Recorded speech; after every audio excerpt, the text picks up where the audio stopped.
تمام تعریفیں اس کریٹر کے لیے جس نے اس یونیورس کو ایک مقصد کے تحت پیدا کیا ہے. رسپیکٹڈ جناب جاوید اختر صاحب, مسٹر سوربھ دیویدی اور respected audience, thank you all for being here today. آج کی ڈیبیٹ میں چونکہ ہم بات کرنے والے ہیں ڈز گاڈ ایگزسٹ کے ٹاپک پر, تو یہ ایک ایسا ٹاپک ہے جس کے متعلق کوئی بھی ڈیسیجن لینے کے لیے الگ الگ اسٹینڈرڈز ہو سکتے ہیں. لہٰذا ڈیبیٹ کے شروع میں یہ ضروری ہے کہ ہم یہ جان لیں کہ آج کے اس ٹاپک میں کون سا اسٹینڈرڈ صحیح ہوگا اور کون سا غلط ہوگا. سب سے پہلا اسٹینڈرڈ جسے میں سمجھتا ہوں کہ ہمارے رسپیکٹڈ جناب جاوید اختر صاحب بڑی تیزی کے ساتھ اس کی طرف لپکیں گے, وہ ہے سائنس. جبکہ سائنس در حقیقت خدا کے ایگزسٹنس کو ڈائریکٹلی ثابت کرنے یا اس کے ایگزسٹنس کو ڈینائی کرنے کے لیے اسٹینڈرڈ نہیں بن سکتی. اور اس کی وجہ کیا ہے یہ میں نہیں کہہ رہا, یہ وہ لوگ کہہ رہے ہیں جو سائنس کے ایکسپرٹس ہیں. نیشنل اکیڈمی آف سائنس کہتی ہے science doesn't have the processes to prove or disprove the existence of God. Why? کیونکہ سائنس کا تعلق ایمپیریکل ایویڈنس سے ہے, اور ایمپیریکل ایویڈنسز کا تعلق ہمارے نیچرل اور فزیکل ورلڈ سے ہے, جبکہ گاڈ نان فزیکل اور سپر نیچرل ریالٹی ہے. لہٰذا نان فزیکل ریالٹی کو آپ اس ٹول کے ساتھ نہیں چیک کر سکتے جس کا کام فزیکل ریالٹی کو تلاش کرنا ہے. لہٰذا آج اس ڈیبیٹ میں گاڈ کی ایگزسٹنس کو ثابت کرنے یا اسے ڈینائی کرنے میں سائنٹیفک ایویڈنس کو ایکسیپٹ نہیں کیا جائے گا. دوسرا اسٹینڈرڈ ہو سکتا ہے ریویلیشن, کہ ریویلیشن کے ذریعے ہم یہ ثابت کریں کہ گاڈ ایگزسٹ کرتا ہے یا نہیں. لیکن یہ اسٹینڈرڈ بھی آج ارریلیونٹ ہے. کیوں؟ کیونکہ ریویلیشن میرے نزدیک سورس آف نالج ہے, ویلڈ سورس آف نالج ہے, لیکن ہمارے جاوید اختر صاحب کے نزدیک یہ ویلڈ سورس آف نالج نہیں ہے.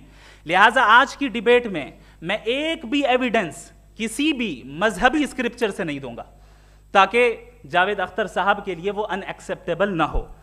تیسرا جو معیار ہو سکتا ہے وہ ہے آبزرویشن, کہ بھائی کوئی کہے کہ ہمیں خدا دکھاؤ, اگر ہے تو دکھاؤ, یا یہ کہ خدا کے ایگزسٹنس پر ایمپیریکل ایویڈنس دو, تو یہ ہے در حقیقت غلط ٹول کا استعمال کرنا. یہ ایسا ہی ہے کہ جاوید صاحب مجھ سے یہ مطالبہ کریں کہ مفتی صاحب آپ میٹل ڈیٹیکٹر کے ذریعے پلاسٹک ڈیٹیکٹ کر کے دکھائیں. اب چونکہ پلاسٹک ڈیٹیکٹ نہیں ہو پا رہی ہے لہٰذا plastic does not exist. No, you are using the wrong tool. اس ٹول سے پلاسٹک کو ڈیٹیکٹ نہیں کیا جاتا. لہٰذا میں سمجھتا ہوں کہ گاڈ کے ایگزسٹنس پر ایمپیریکل ایویڈنس کا مطالبہ کرنا ایک بچکانہ مطالبہ ہے, اور ہمارے رسپیکٹڈ جناب جاوید اختر صاحب اس اسٹیج سے اب بہت آگے نکل چکے ہیں. اب بچتا ہے ایک ہی اسٹینڈرڈ, اور وہ اسٹینڈرڈ ہے عقل, لاجک, ریزننگ. اور یہی وہ اسٹینڈرڈ ہے جس کے تحت گاڈ کی ایگزسٹنس کو ثابت کیا جائے گا یا گاڈ کی ایگزسٹنس کو ڈینائی کیا جائے گا. لیکن چونکہ یہ بہت امپورٹنٹ اور سینسٹیو ٹاپک ہے, اس لیے لاجیکل آرگیومنٹ بھی ایسا ہونا چاہیے جو ڈیفینیٹو ہو, انڈیفینیٹو نہ ہو, جو 2 اور 2 4 کی طرح بالکل واضح ہو, جسے لاجیکلی ریجیکٹ کرنا پاسبل نہیں ہو. فار ایگزامپل ہم کہیں ہمارے رسپیکٹڈ مسٹر سوربھ صاحب یہ ایک انسان ہے اور تمام انسان کانشیس بینگ ہے, لہٰذا نتیجہ کیا نکلا, ہمارے سوربھ صاحب بھی کانشیس بینگ ہے. کیا یہ انڈیفینٹ آرگیومنٹ ہے یا ڈیفینٹ آرگیومنٹ ہے؟ یہ ڈیفینٹ آرگیومنٹ ہے.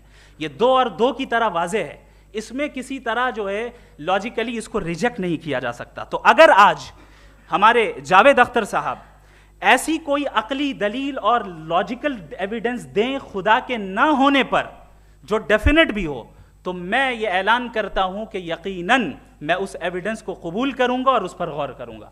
لیکن ساتھ میں یہ بھی اعلان کر دیتا ہوں پریڈکشن کے طور پر کہ ایسا کوئی ڈیفینٹ آرگیومنٹ کوئی نہیں پیش کر سکتا. دلیل ہم دیں گے اور ڈیفینیٹو دلیل دیں گے, لاجیکل دلیل دیں گے, ایسی دلیل دیں گے جو انٹائر ایتھیسٹک ورلڈ اسے ریفیوٹ نہیں کر سکتی. چلیں اب ہم ایک ایگزامپل سوچتے ہیں, ایک سینیریو, سمپل سینیریو, تمام آڈینس سے گزارش ہے, ہم اور آپ ایک آئسولیٹڈ آئیلینڈ پر ہیں, ایسا آئیلینڈ جہاں پہ ہم سے پہلے کوئی کبھی نہیں گیا. چلتے چلتے آپ کے سامنے اچانک آپ نے دیکھا ایک پنک کلر کی بال پڑی ہوئی ہے, سب سے پہلا سوال آپ کے ذہن میں کیا آئے گا کہ یہ بال یہاں کیوں آئی, کیسے آئی, یہ پنک کلر کی ہی کیوں ہے, کوئی اور کلر بھی ہو سکتا تھا, یہ اسی شیپ میں کیوں ہے, کوئی اور شیپ بھی ہو سکتا تھا. نیچرلی آپ اس طرف پہنچیں گے کہ کوئی نہ کوئی ہے جس نے ان اسپیسیفک پراپرٹیز کے ساتھ اس بال کو بنایا ہے اور یہاں پہ رکھا ہے. چونکہ آپ جانتے ہیں کہ یہ جو بال ہے اس کا ایگزسٹ کرنا ضروری نہیں ہے, یہ ایگزسٹ کر بھی سکتی تھی, نہیں بھی کر سکتی تھی, اور ایگزسٹ کرنا ہی تھا تو کسی اور فارم میں کرتی, کسی اور کلر میں کرتی. اب آپ اس بال کو ایکسپینڈ کرتے چلے جائیں, ایکسپینڈ کرتے چلے جائیں, ایکسپینڈ کرتے چلے جائیں, یہاں تک کہ یہ بال یونیورس کے سائز کی ہو جائے. بتائیے کہ کیا سائز کے بڑھ جانے سے سوال بدل جائے گا؟ ہرگز نہیں بدلے گا. ابھی بھی سوال رہے گا یہ یونیورس کہاں سے آیا, ان اسپیسیفک پراپرٹیز کے ساتھ کہاں سے آیا, کیوں آیا, کس نے بنایا. یہ سوال اس وقت بھی ویلڈ رہے گا. لیکن یہ سوال اگر ہم جناب جاوید اختر صاحب سے کریں تو چونکہ ان کا ورلڈ ویو ایتھیسٹک ہے, اور صرف ان کا نہیں, مطلب جتنے بھی ایتھیسٹ ہیں اور ایتھیسٹک ورلڈ ویو کو رکھنے والے سے اگر آپ یہ سوال کریں کہ یہ یونیورس کہاں سے آیا, تو ان کا جواب یا تو آرگیومنٹ فرام اگنورنس ہوگا یا ڈوگمیٹک ہوگا. یا تو یہ کہیں گے کہ مجھے نہیں پتا کہ یہ کہاں سے آیا, لہٰذا گاڈ ڈز ناٹ ایگزسٹ, یہ آرگیومنٹ فرام اگنورنس ہے. یا یہ کہیں گے کہ یہ یونیورس خود بخود بن گیا, اس کا مطلب یہ ہے کہ اس بال کو بھی خود بخود بن جانا چاہیے, لیکن بال کے تعلق سے یہ ایکسپلینیشن ایکسیپٹ نہیں کی جائے گی کہ یہ خود بخود بن گئی, لیکن یونیورس کے تعلق سے کر دیا جائے گا. اسے ہم دوسرے الفاظ میں ڈوگما بھی کہہ سکتے ہیں. دوسری چیز, ہمارے جاوید اختر صاحب ضرور گاڈ آف گیپس کی مثال بھی ضرور دیں گے, اور مثال دیں گے کہ پہلے زمانے میں بجلیاں کڑکتی تھی تو لوگوں نے کسی ایک خدا کی طرف, اور بارش ہوتی تھی تو دوسرے خدا کی طرف منسوب کر دیا, ان کے پاس دلیل نہیں تھی. یہ ہمارا ورلڈ ویو ہے ہی نہیں, یہ ہمارا ورلڈ ویو ہے ہی نہیں, کیونکہ نیچرل فینومینا کے پروسیس کی انٹرپریٹیشن کو جان لینے سے یہ کہاں سے ثابت ہو گیا کہ گاڈ ایگزسٹ نہیں کرتا ہے. اس پر میں انشاءاللہ ابھی آگے بات کروں گا. آپ حضرات یہ بھی دیکھیں گے, اور میں یہ ایکسپیکٹ کرتا ہوں کہ ہمارے رسپیکٹڈ جناب جاوید اختر صاحب ضرور ایموشنل آرگیومنٹس بھی دیں گے, جو کہ ایک لاجیکل فیلیسی ہے جب بات آتی ہے ٹروتھ کو ڈیسائیڈ کرنے میں. کیوں؟ مثال کے طور پر وہ کہیں گے کہ اگر گاڈ ہے تو ایول کیوں ایگزسٹ کرتا ہے, جبکہ میں کہتا ہوں ایول کا ایگزسٹ کرنا گاڈ کے ایگزسٹ کرنے کی دلیل ہے, اس کے خلاف نہیں ہے.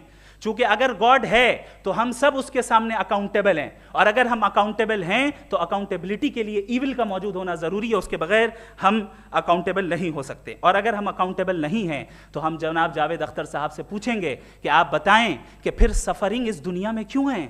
اگر خدا نہیں ہے تو سفرنگ کیوں ہیں؟ اور ان لوگوں کے جذبے کا کیا جن کے اندر سفرنگ کے بعد انتقام لینے کا جذبہ پایا جاتا ہے اور وہ اس دنیا سے ایسے ہی چلے گئے, کیا ان کی ساری تکلیفیں بیکار چلی جائیں گی؟ اب آ جائیں اسی ایگزامپل کی طرف کہ بال, مجھ سے اگر کوئی پوچھے اس بال کو کس نے بنایا, اور یا اس ایکسپینڈڈ بال کو کس نے بنایا, میں کہوں گا کہ چونکہ یہ یونیورس اور اس یونیورس کی تمام چیزیں کانٹینجنٹ ہیں. کانٹینجنٹ ہونے کا مطلب یہ ہوتا ہے کہ جو اپنے ایگزسٹنس پہ کسی کے اوپر ڈیپینڈ کرتی ہو, تو ظاہر ہے یہ یونیورس کانٹینجنٹ ہے. اور اگر کوئی چیز کانٹینجنٹ نہیں ہے تو میں ریکویسٹ کروں گا کہ مجھے دکھا دیں کہ کون سی چیز یونیورس میں کانٹینجنٹ نہیں ہے, ہم بھی ذرا غور کر لیں اور ہم بھی دیکھ لیں. اور جب کانٹینجنٹ چیزیں موجود ہیں تو فلاسفرز کی اصطلاح کے مطابق, ہم اس ٹرمینالوجی کے مطابق ہم اس جگہ تک پہنچتے ہیں اور اس ہستی تک پہنچتے ہیں جسے نیسیسری بینگ کہا جاتا ہے, کہ یہ وہ نیسیسری بینگ ہے جس کا موجود نہ ہونا ناممکن ہو. چونکہ اگر یہ موجود نہ ہو تو ساری چیزیں ایگزسٹنس میں آئیں گی ہی نہیں, اور یہ ساری کانٹینجنٹ چیزیں اسی کے اوپر ڈیپینڈ کرتی ہیں. اب اگر آپ یہ سوال کرتے ہیں کہ پھر اس ہستی کو کس نے بنایا, پھر اس کا کاز کیا ہے, پھر اس کا کاز کیا ہے, پھر اس کا کاز کیا ہے, اور اینڈلیسلی چلے جائیں, اسے ہم کہتے ہیں انفینٹ ریگریس آف کازز, جو کہ لاجیکل فیلیسی ہے. کانسیپچولی انفینٹی پاسبل ہے. مثال کے طور پہ نیومیریکلز 1 2 3 گنتے چلے جائیں, انفینٹ نمبرز ہیں. میں کانسیپچولی بات نہیں کر رہا, پریکٹیکلی ریالٹی میں ثابت کر کے دکھائیں کہ infinite regress of causes possible ہیں یا نہیں. اگر پاسبل ہیں تو ہم مان لیں گے, مثال دے دیں, اور پاسبل نہیں ہے تو ایک ہی آپشن بچتا ہے جسے ہم کہتے ہیں نیسیسری بینگ. ایسی نیسیسری بینگ جو انڈیپینڈنٹ ہے, چونکہ اگر وہ ڈیپینڈنٹ ہوئی تو وہ نیسیسری نہیں رہے گی. ایسی انڈیپینڈنٹ بینگ جو اٹرنل ہے, اگر وہ اٹرنل نہیں ہوگی, اس کی بگننگ ہوگی تو وہ خود کانٹینجنٹ ہے. ایسی بینگ جو پاورفل ہے, کیونکہ کانٹینجنٹ کو ایکچوالائز کرنے کے لیے پاور چاہیے. ایسی بینگ جو انٹیلیجنٹ ہے اور نالجیبل ہے, کیونکہ یہ یونیورس اسپیسیفک فارم اور اسپیسیفک لاز آف نیچر کے تحت پریسائزلی چل رہا ہے. Thank you. تھینک یو مفتی صاحب. میں ان دلیلوں کے بعد جاوید اختر صاحب سے گزارش کروں گا, آپ بیٹھ کے بولنا چاہیں گے یا باہر؟ جی.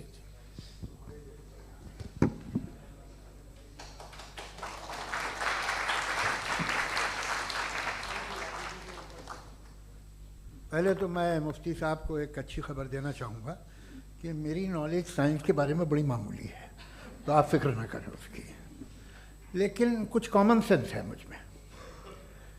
دیکھیے, یہ خدا کا تصور کوئی نیا تصور نہیں ہے, یہ صدیوں سے رہا ہے.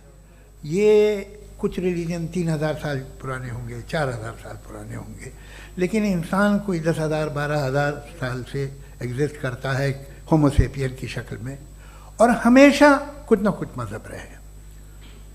یہ مذہب جاہلوں کے نہیں تھے, یہ مذہب ایک ایسی گریک سوسائٹی کے تھے جہاں بڑے بڑے فلاسفرز پیدا ہوئے. یہ مذہب ایجپشینز کے تھے جنہوں نے پیرامڈز بنائے تھے. یہ رومنز کے تھے کہ جن کا آرکیٹیکچر اور سینٹ یعنی پہلی بنیاد ڈیموکریسی کی, لمیٹڈ تھی مگر ڈیموکریسی تھی, یہ ان لوگوں نے کیے تھے. تو ان کا جو جوپیٹر تھا, را تھا, زیوس تھا, انہیں اس پہ اتنا ہی اعتماد تھا جتنا آج کسی مذہبی آدمی کو اپنے خدا پہ ہوگا. کرسچینٹی آنے سے پہلے یورپ میں ایک مذہب تھا جرمینک ریلیجن.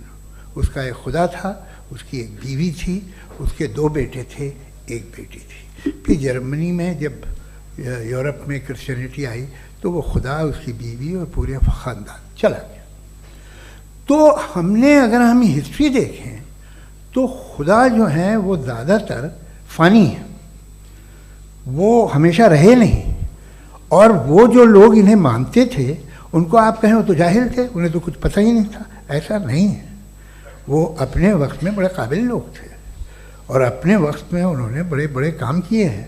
فلاسفرز تھے, سائنٹسٹ تھے, لیکن ان کا مذہب کہاں گیا, ان کے خدا کہاں گئے؟ آج جو خدا ہیں دنیا میں لوگ انہیں مانتے ہیں.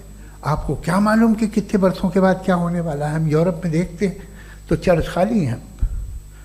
تو وقت کے ساتھ چیزیں بدلتی ہیں. جہاں تک اس کا تعلق ہے مذہبوں کا,